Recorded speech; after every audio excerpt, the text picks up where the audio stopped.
પપ્પા આજે 18 વર્ણનો સર્વ જ્ઞાતિનો એક પ્રશ્ન છે. શું એવો પ્રશ્ન બોલ્યો 18 જ્ઞાતિનો? ઈ મને ને તમને બધાને ખબર છે, આપણે સત્ય બધાય જાણી છીએ, છતાંય કોઈને અનુકરણ કરવું નથી. પણ અત્યારે દીકરીઓ બધાય ગોતે છે, ટૂંકમાં છોકરાની સગાઈ કરવા માટે, કે જડતી નથી. એનું કારણ શું છે? પેલા એટલે દીકરીઓનો કાંઈ એટલી બધી આમ અસજ નથી. હોય છે 2-5% હોય જનરલી, પણ એક તો પેલા અત્યારે આ યુગમાં એવું હાલી રહ્યું ને, જો બધાને હાઈફાઈ જિંદગી જીવવી. હાઈફાઈ એટલે કે જે તે સમયે દીકરાનો સંબંધ કરવો હોય ને, તો એ દીકરીના માવતરો શું કહેતા હોય ખબર? એની ઠેઠ આભે નિહાળી માંડી હોય, અમારે તો 25-30 વીઘા જમીન જોઈએ છે, એકને એક દીકરો જોઈએ છે, હાઈફાઈ મોટું સિટી હોય ને એવા સિટીમાં બંગલો જોઈએ છે, પછી ફરવા માટે હાઈ ક્લાસની 4 વ્હીલ ગાડી જોઈએ છે. તો દીકરી સારું જમીન ગોતવી છે, પણ દીકરીને કોઈ વાડીએ તો જવું નથી, કામ તો કંઈ કરવું નથી એમ. તો એ દીકરાની પાછું કામ તો કરતા આરસ થતી હોય. એ પહેલેથી નાનપણથી તમને કહું જ્યાં આવે ત્યાં રખડતો હોય કે ભણવા અમારો છોકરો વાં કણે ઓલી હોસ્ટેલમાં ભણે ને વાં ઓલા સિટીમાં છે ને. એ અટાણે કોઈ ભણતા નથી બાપા. એ બધા એમને તમને કહું ને, બાપને કમાણીએ મોઢ કરતા હોય, લાવો પપ્પા એટલા પૈસા, લાવો પપ્પા એટલા પૈસા. પપ્પો બિસાડો અહીં ગોઠણીયા ભર થઈ અને ખેતીમાંથી જે કાંઈ ઉત્પાદન આવતું હોય ને એમાંથી બિસાડો એને એ પૈસા દેતો જ હોય. પણ એ છોકરો ભણે છે શું કરે એ કંઈ ખબર હોય નહીં. પછી સંબંધ તાણે એવો પ્રશ્ન થાય કે આપણે હામટી જમી દીકરીની ગોતીએ, અને દીકરીનું ક્યાંક ઠેકાણું સારું ગોતીએ. સારું એટલે જનરલી બધા સારા જ ઠેકાણા છે, એવું કાંઈ નથી. બધાય વરણમાં હવની કેપેસિટી પ્રમાણે હવ પાસે છે જ બધું. પણ જો એક તો પેલા ખેતી કોઈને કરવી નથી, તો ખેતી એક જગતનો તાત છે. ખેડૂત છે ને એ જગતનો તાત છે. તમે આમાં એક કણ નાખો ને, કુદરત તમને 100 કણ કરીને દે. પણ એમાં તમારે કંઈક કરવું પડે. તમારે છાશ ને દૂધ ને માખણ ને ઘી ને બધું ખાવું હોય તો પશુ વગર કાંઈ ન થાય. તો અટાણે બધા અટણની દીકરીઓ તો એવી ગ્રેજ્યુએટ ને ભણે ગણે, આ તો સી ગંધાય છે, પશુનું સી ગંધાય. અરે મારા બાપ, એના સીથી તો આપણા રૂવાડા છે ને આમ કોના જેવા બની જાય. તમે જો દેશી આહાર લ્યો ને, ખોરાક, દેશી ગાયનું દૂધ અટાણે કેટલું ઉત્તમ છે. તમે વિચાર કરજો. તમે કમસે કમ હિસાબ કરો ને, એક પશુપાલન દેશી ગાય હોય એનું દૂધ અટાણે 200 થી 250 રૂપિયા લીટર, તોય ખેડૂત ન પાય. અને એટલું શુદ્ધ તમને ક્યાંય જડે નહીં. એમ નહીં, પણ વાત એમ છે કે જેના પપ્પાની પાસે એટલે એક દીકરો હોય અને એને 30 થી 35 વીઘા જમીન હોય ને, તો એ દીકરાનું નથી થતું. તો ત્યાં એવો સવાલ આવીને ઉભો રહે કે સિટીમાં મકાન જોઈ અને ધંધો જોઈ સારો એવો છોકરાને. પણ એ વાત સાચી છે બટ આ બધું કે હાલો ધંધો જોઈએ ને સિટીમાં મકાન જોઈએ, કારણ કે અટાણે આ કળયુગ છે, અટાણે એ ક્રેઝ હાલે છે, બરોબર. પણ એના બાપને બધું પુરવાર કેવી રીતે કરવું? છોકરાને તો બસ હાઈફાઈ જિંદગી જીવવી છે ને કામને નામે કંઈ કરવું નથી. પછી તમારા સમય હતો ત્યારે તમારા ટૂંકમાં માતા પિતાને ઈ હોય ત્યારે જયારે સગાઈઓ થતી ત્યારે તમારા ગઈઢિયા કઈ રીતના સગાઈ નક્કી, શું જોઈને દીકરી દેતા હતા? એ બધું વયું ગયું રાજા રજવાડા ભેગું. તઈના માણસો જે અમારા વડવા હતા ને, એ ખાલી આમ કોઈ બાયથી મહેમાન એકાબીજાનો ગામનો મહેમાન આવ્યો હોય ને, તો એને માવતર એટલે કે એના ગઈઢિયા એમ, જે પડદા ઉંમર લાયક થયો હોય, વરાવા લાયક થયો હોય ને, એના ગઈઢિયા આટો દેવા ગયા હોય ને, એ છોકરાના બાપને ખુદ ખબર ન હોય, એના ઘરમાં કોઈને ખુદ ખબર ન હોય. પણ એવા સંસ્કાર હતા ને, એ ખાલી ચા પાણી પીવા ગયા હોય ને તો એ બેનું સંબંધ કરીને આવતા, કારણ કે એ જૂની પરંપરા પેઢીના સંસ્કારો એવા હતા. અટાણે તો આ 21મી સદીની પરજામાં સંસ્કારને નામે ક્યાં નહીં. જો હાઈફાઈ હોટલોમાં તમને કહું બર્ગર ને પીઝા ને એવું ખાવું છે, અને ઓલું શું કહેવાય ડ્રગ્સ પીવા છે, ને તમને કહું દારૂ પીવો છે, ને આ માવા ને, અરે બાપા સિગરેટ નું તો તમે નામ જવા દો. એવી મોંઘ્યું સિગરેટું આવ્યું છે, અટાણે પતન કરી નાખ્યું. જિંદગી અમૂલ્ય વસ્તુ છે. ભગવાન 84 લાખ યોનિમાં ફરી ફરીને એક જ વખત મનુષ્ય અવતાર મળે, પણ એ એળે ગયો. એ કેવી રીતે જીવન જીવવું છે, કેવી રીતે આપણે આ બધું જીવનની અંદરથી પ્રસાર થવું ને, એ જ્ઞાન જ કોઈનામાં નથી.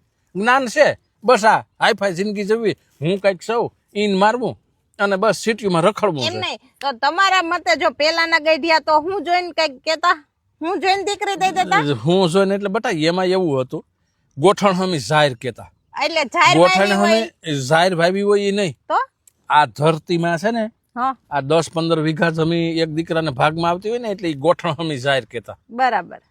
કે આમાં તમે કુદરતી કોઈ આફત આવી તો એ આમાંથી તમને ઉગારીને બેઠા કરે.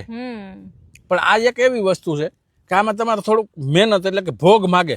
હા કોઈ પણ તમારો માંગે છે કોઈ પણ તમારો બિઝનેસ હોય, સાઈડ બિઝનેસ, દાખલા તરીકે તમારે એમ માની લો કે કારખાનું છે ગમે એનું, હીરા છે કે આ હાડિયું છે કે ગમે એમાં તમારે ટાઈમ ટુ ટાઈમ કાયમી એક એના 8:30 એટલે 8:30 ત્યાં દરવાજો ખુલવો છે. અને આમાં એવો કોઈ ફિક્સ ટાઈમ જ નથી ખેતીની માલુક.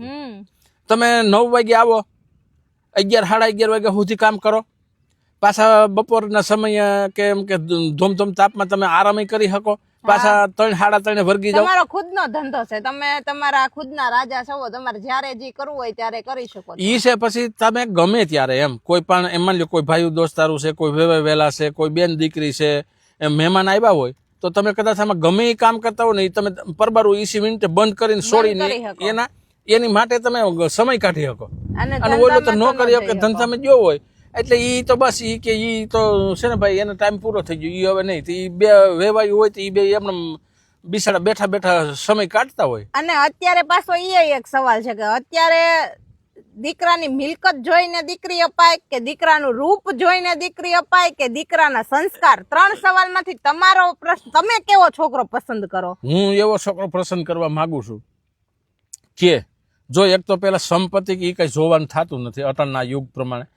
આપણા જે કોઈ દીકરો હોય એનામાં આવડત ને બુદ્ધિ હોવી જોઈએ. બરાબર. સંસ્કાર એ શૂન્યમાંથી સર્જન કરવાની એનામાં એવું નોલેજ હોવું જોઈએ. અને અટાણે લગભગ બધા છોકરા છે ને એ લગભગ ભણેલા ગણેલા હોશિયાર જ હોય, કારણ કે મા બાપે એવા ખર્ચા કરીને અટાણે ભણાવવામાં કઈ બાકી નથી. શિક્ષણ અટાણે બહુ આગળ વહી ગયું એટલે એ ભણેલ ગણેલ હોશિયાર ને એની જો બુદ્ધિ ને બાહોશ હોય ને તો ઈ તમારું આમ પાતાળમાંથી પાટું મારીને પેદા કરી શકે. પણ એવો સંસ્કાર વાળો છોકરો હોવો જોઈએ, બુદ્ધિશાળી છોકરો હોવો જોઈએ. એના માવતરના શું સંસ્કાર છે, એના માવતર શું છે એ જોઈને દીકરી દઈ હકી એમ. બાકી અટાણે કોઈની પ્રોપર્ટી મિલકત ને આન તેન જોઈને દીકરી દેવામાં થાપ ખાઈ જાય. અને પછી બીજું એક કે અટાણની દીકરીઓ થોડુંક શું છે ઈન મારી અને બસ હારું 2 વ્હીલ કે આવી હારી 4 વ્હીલ જોઈને ભારી ગયા હોય ને, બુલેટ અટાણ બુલેટ છે. હા, ઈ મોટી મોટી ગાડીઓના ક્રેઝ અટાણે બધા છે.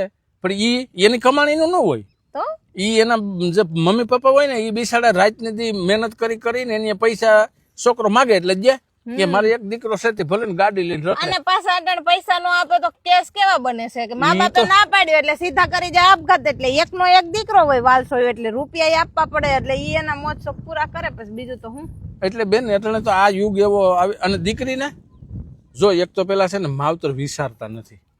દીકરીની પસંદગી આવે એટલે દીકરીની પસંદગી એવી હોય કે આ હે આની પાસે તો 4 વ્હીલ છે ને એ ના તો જો આમ ઓલું શું કહેવાય અતર બતર નાખી અને એ રખડતો હોય ને ગાડીમાંથી ઉતરો હોય ને તો એને તેમ છે કે આ તો મોટો એક કરોડપતિ છે, પણ કાઢી નાખવાનો. હા, એ 0 પતિ હોય. તો છેવટે કહેવાનો મતલબ એટલો જ છે કે ગમે ત્યારે તમે સગાઈ કરો ને, દીકરો હોય કે દીકરી હોય, દીકરી લ્યો ને તો ઈ કે દેખાવડી કે રૂપાળી કે એવી ના હોવી જોઈએ, ખાલી સુશીલ અને સંસ્કારી હોવી જોઈએ. ને જો દીકરો ગોતતા હોય ને તો ઈ કઈ કદરૂપો હશે તો હાલશે, પણ એનામાં સંસ્કાર હારા હોવા જોઈએ. માલ મિલકત નહીં હોય તો હાલશે. કદરૂપો એટલે બેન જો ભગવાન કૃષ્ણ છે ને ઈ રૂપના અંબાર નહોતા હો, ઈ આમ શ્યામ વર્ણ જ હતું એનું.